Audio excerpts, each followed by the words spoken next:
क्या ऑफिशियली बन गया हिंदू राष्ट्र, मिट गया गुलामी का कलंक? पीएम मोदी के 3 बड़े संदेश। आजाद भारत की पहली नई संसद में पीएम मोदी के हाथ में क्या था? क्या है उस सेंगोल का इतिहास? एक तरफ विपक्ष का विरोध, दूसरी तरफ जंतर मंतर पर पहलवानों का धरना, नए संसद के सब साक्षी। देश आज आजाद भारत की अपनी पहली संसद का साक्षी बना और यह ऐतिहासिक पल और भी ज्यादा खास हो गया जब पीएम मोदी ने सेंगोल ले जाकर लोकतंत्र के मंदिर में लगाया। नए संसद भवन में हवन हुआ, वैदिक मंत्रोच्चार हुए और हिंदू संतों का आशीर्वाद लिया गया। तो क्या ये हिंदू राष्ट्र की औपचारिक नींव रख दी गई है? जिस सेंगोल को लेकर पीएम मोदी चल रहे थे उससे कई संदेश दुनिया में गए हैं और इतिहास में हर पल दर्ज हो गया है। आप सोच रहे होंगे कि ये सेंगोल क्या है और संसद भवन में इसकी स्थापना का क्या मतलब है। दरअसल सेंगोल शब्द की उत्पत्ति तमिल भाषा के शब्द सेमई से हुई है, जिसका अर्थ है धर्म, सत्य और निष्ठा। सेंगोल एक राजदंड है जिसका इस्तेमाल चोल साम्राज्य में नए उत्तराधिकारी को सत्ता हस्तांतरित करने के लिए किया जाता था। चोल साम्राज्य में जब कोई राजा अपना नया उत्तराधिकारी घोषित करता था तो वो उस नए उत्तराधिकारी को प्रतीक के रूप में सेंगोल राजदंड सौंप देता था।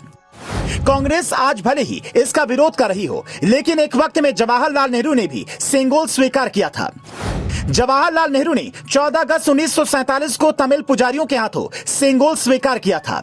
नेहरू ने इसे अंग्रेजों से भारत को सत्ता हस्तांतरण के प्रतीक के तौर पर स्वीकार किया था। लॉर्ड माउंटबेटन को भारतीय परंपरा की जानकारी नहीं थी। उन्होंने नेहरू जी से पूछा, लेकिन नेहरू जी असमंजस में थे। तब नेहरू ने सी राजगोपालाचारी से इस बारे में चर्चा की। राजगोपालाचारी ने कई ग्रंथों का अध्ययन किया। उन्होंने सेंगोल की प्रक्रिया को चिन्हित किया। सेंगोल चोल साम्राज्य से संबंध रखता है और इस पर नंदी भी बने हुए हैं।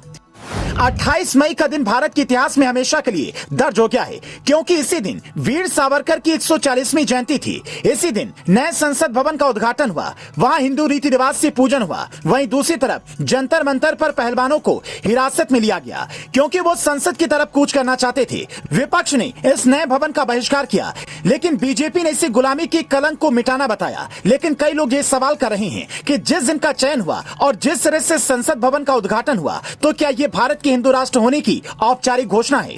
क्योंकि योगी आदित्यनाथ हमेशा कहते रहे हैं कि भारत तो पहले से ही हिंदू राष्ट्र है, इसमें घोषणा करने जैसा क्या है? जिस सेंगोल को पीएम मोदी ने संसद में स्थापित किया उसका भी अपना इतिहास है, जो बताता है कि भारत में हिंदू राजाओं ने कैसे शासन किया और वो उसी को सौंपा जाता था जो न्यायप्रिय शासन करता था। नए संसद भवन से जो तस्वीर सामने आई उनसे पीएम मोदी 3 बड़े संदेश दे गए। पहला, वो एक बार फिर लोकतंत्र के मंदिर में दंडवत हुए और बता गए संविधान उनके लिए सर्वोपरि है। दूसरा, हिंदू रीति रिवाज से हुए उद्घाटन से पीएम मोदी ने बताया कि वो अपने धर्म से कभी समझौता नहीं करते। तीसरा, वीर सावरकर के जन्मदिन पर उद्घाटन करके कांग्रेस को जवाब दिया कि आप कुछ भी कहें, हम उन्हें स्वतंत्रता सेनानी मानते हैं। लेकिन विपक्ष ने इस उद्घाटन का बहिष्कार किया, जो इतिहास में हमेशा दर्ज रहेगा और उसकी समय समय पर लोग अपने तरीके से व्याख्या करेंगे।